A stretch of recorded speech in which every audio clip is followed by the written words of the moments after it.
এতে চলো না আমরা বিয়ে করে নিই। জানকুক, তুমি কি পাগল হয়ে গেছো? আমাদের বয়সই বা কত, আর আমরা এখনো কলেজ কমপ্লিট করিনি। তুমি কি মার খেতে চাও আমার বাবা মার কাছে? না, আমি চাই সারাক্ষণ তোমার সঙ্গে থাকতে। জানকুক, তুমি অলরেডি আমার সঙ্গে সারাক্ষণ চিপকে থাকো। আরে বুদ্ধু, আমি তো চাই রাতে ঘুমানোর সময় আর সকালে ঘুম থেকে ওঠার সময় তোমার সঙ্গে থাকতে। জানকুক, শিমলেস। আমার বইয়ের সামনে শিমলেস হব না তো কার সামনে হব? ও হ্যাঁ, আমাদের ক্লাসের সেই লিসার সামনে। জানকুক, আমি তোমার কাছে মেরেই ফেলবো। আরে বাবা ঠিক আছে, আমি মজা করছিলাম। এভাবেই হাসি মজায় খুনসুটিতে ওদের দিন কাটছিল। ওদের কলেজ কমপ্লিট হয়ে যায়। জানকুকের কলেজ কমপ্লিট হওয়ার পর ও ওর বাবার কোম্পানিতে জয়েন করে। এখন জানকুক ওর বাবার কোম্পানি সামলায়, আর তে এখন একটা জব খুঁজছে। জানকুক অনেকবার বলেছে ওর বাবার কোম্পানিতে জয়েন করতে, কিন্তু তে সেটাতে রাজি হয়নি। ওর কথা হলো, সবাই জানে জানকুক আর তে রিলেশনে আছে, তো সবাই ওকে হয়তো ভাববে যে ও ফেভার নিয়ে কোম্পানি জয়েন করেছে, সেটাও চায় না। তাই ও অন্য কোম্পানিতে ট্রাই করছে। তাই জানকুকও আর জোর করেনি, কারণ জানকুক জানে তে কতটা আত্মসম্মানী। এখন জানকুককে কিছুদিনের মধ্যে প্যারিসে যেতে হবে একটা বিজনেস ডিলের জন্য। সেই বিজনেস ডিলটা সাকসেস হলে জানকুককে সেখানেই প্রজেক্টটা শুরু করতে হবে 2 বছরের জন্য। এটা তে শুনে প্রচণ্ড আপসেট হয়ে যায়। তেতে আই এম সো সরি, আমার ফাদার চাই আমি যেন এই কোম্পানিটাকে ভালোভাবে হ্যান্ডেল করতে পারি, আর তার জন্য এই ডিলটা পাওয়া খুব দরকার। আমি আমি তোমার চোখে জল দেখতে পারি না তেতে, তুমি তো জানো। তুমি প্লিজ এরকমভাবে কেঁদো না। জানকুক, আমি তোমাকে ছেড়ে কখনো থাকিনি, আর 2 বছর মুখের কথা না। আমি আমি তোমাকে ছেড়ে কী করে থাকবো? তেতে, আমার দিকে তাকাও। তুমি যদি না চাও আমি যাই তোমাকে ছেড়ে, তাহলে আমি যাব না। আমি বাবাকে বারণ করে দেবো, কিন্তু আমি তোমার চোখে জল দেখতে পারবো না। প্লিজ তেতে। না জানকুক, এটা তোমার কেরিয়ারের জন্য অনেক দরকারি, তোমাকে যেতেই হবে, কিন্তু আমার খুব কষ্ট হচ্ছে। তেতে, আই লাভ ইউ। আমি তোমার কাছে অনেক তাড়াতাড়ি ফিরে আসবো, কেমন? তে জানকুককে জড়িয়ে ধরে কাঁদতে থাকে আর বলে, তুমি প্যারিসে যাচ্ছ যাও, কিন্তু ওখানে গিয়ে কোনো শাকচুন্নির পাল্লায় পড়লে আমি তোমাকে ছাড়বো না, ওখানেই মেরে চলে আসবো। জানকুক হাসতে হাসতে বলে, আমার কিসের জন্য শাকচুন্নি দরকার? আমার কাছে তো পেতনি আছে। জানকুক, তোমাকে আমি মেরেই ফেলবো। আচ্ছা আচ্ছা ঠিক আছে, কাঁদতে হবে না। জানকুক তের ফোরহেডে কিস করে ওকে টাইটলি হাগ করে থাকে। তে বলে, জানকুক, তুমি ওখানে গিয়ে আমাকে প্রতিদিন ফোন করবে। যতই ব্যস্ত হও না কেন, আমার সঙ্গে কথা না বলে থাকবে না। আমি তোমাকে খুব মিস করব। হ্যাঁ বাবু, আমি তোমাকে খুব মিস করব। আর আমি বা কী করে থাকি তোমার সঙ্গে কথা না বলে? তুমি কবে চলে যাবে? পরশুদিনই আমার ফ্লাইট আছে। এত তাড়াতাড়ি? তেতে, একটা কথা বলবো, রাগ করবে না তো? বলো। আজ রাতটা আমার সঙ্গে কাটাবে? আমি প্রমিস করছি আমি আমার সীমা অতিক্রম করব না, কিন্তু আমি এই 2 বছর তোমার এই স্মৃতিটা নিয়েই বেঁচে থাকতে চাই। প্লিজ তেতে, মানা করো না। আমি যাওয়ার আগে তোমাকে একটু ভালোবাসতে চাই, প্লিজ আমাকে অ্যালাউ করো। প্লিজ তেতে। যা ইচ্ছা করো তুমি। সত্যি তুমি আমার সঙ্গে যেতে রাজি হয়েছো? তার আগে আমি মা বাবাকে বলতে চাই যে আমি আজকে বাড়ি যাব না। ঠিক আছে, তুমি কল করে নাও, আমি হোটেল বুক করছি, কেমন? I love you Taetae. I love you Jungkook. তে তারপর ওর মা বাবাকে ফোন করে বলে দেয় ও গ্রুপ স্টাডির জন্য ওর বন্ধুদের বাড়ি থাকবে, আর আজ সারা রাত ওরা পড়াশুনো করবে, কাল সকালে যাবে বাড়িতে। ওর মা বাবাও রাজি হয়ে যায়, আর কিছু বলে না। তারপর ওরা দুজন হোটেলে চলে যায়। রুমের দরজাটা বন্ধ করেই জানকুক ব্রেথলেসলি থেকে কিস করতে থাকে। তেতে, আমি তোমার সঙ্গে আজ অনেক কিছু করতে চাই, আর অনেক ভালোবাসতে চাই। তুমি আমাকে প্লিজ পারমিশন দাও।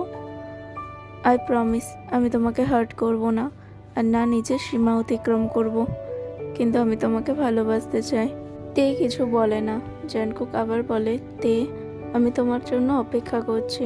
আমি জানি না, তাহলে এটা কি আমি তোমার হ্যাঁ ধরবো? জানকুক, আমার লজ্জা লাগছে।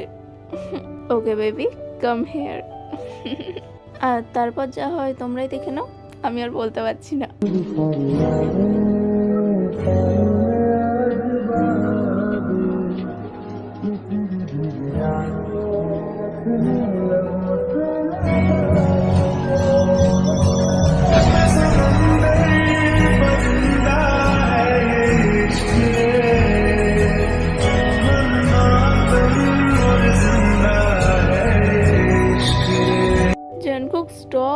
ওকে বেবি ডল, আজ আমি নিজেকে সামলে নিচ্ছি, কিন্তু আমি ফিরে আসার পর তোমাকে এক মুহূর্তের জন্য ছাড়বো না।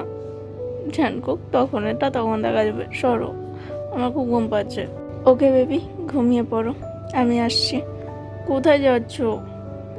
যেটা আমি তোমার সঙ্গে করতে পারিনি সেটা আমাকে নিজেকে সামলাতে হবে। সরো, তুমি ছাড়ো আমাকে। ইস, শেমলেস, গেট আউট। হ্যাঁ সেটাই, গেট আউট।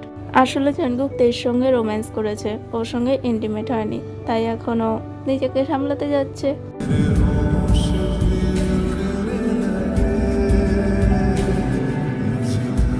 দেখতে দেখতে 2 দিন কেটে যায়, আজ জানকুক চলে যাবে।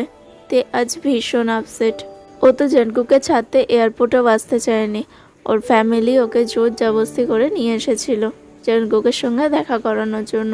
তের পরিবার আর জানকুকের পরিবার দুজনেই জানে ওরা দুজন দুজনকে কতটা ভালোবাসে, তাই ওদের বিয়েতে কেউ অমত হয়নি। জানকুক চলে যাওয়ার সময় তে জানকুককে ছুটে গিয়ে জড়িয়ে ধরে বলেছিল, জানকুক তুমি তাড়াতাড়ি ফেরত এসো, আর আমাকে কখনো ভুলবে না। I love you so much, আমি তোমার জন্য অপেক্ষা করব।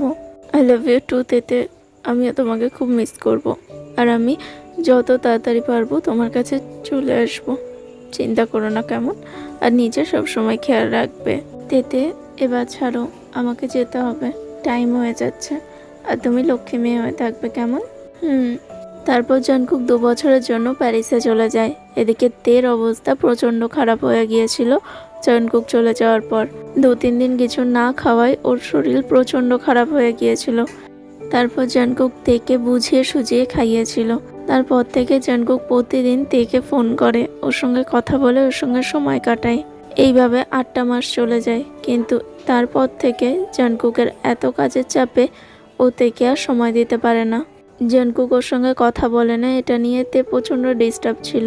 ওর খুব খারাপ লাগতো, কষ্ট হতো, কিন্তু ও জানতো জানকুক কাজের চাপে ওর সঙ্গে কথা বলতে পারে না, কিন্তু নিজের মনকে কি করে বোঝাতো, তাই ও প্রতিটা রাতেই কাঁদতো।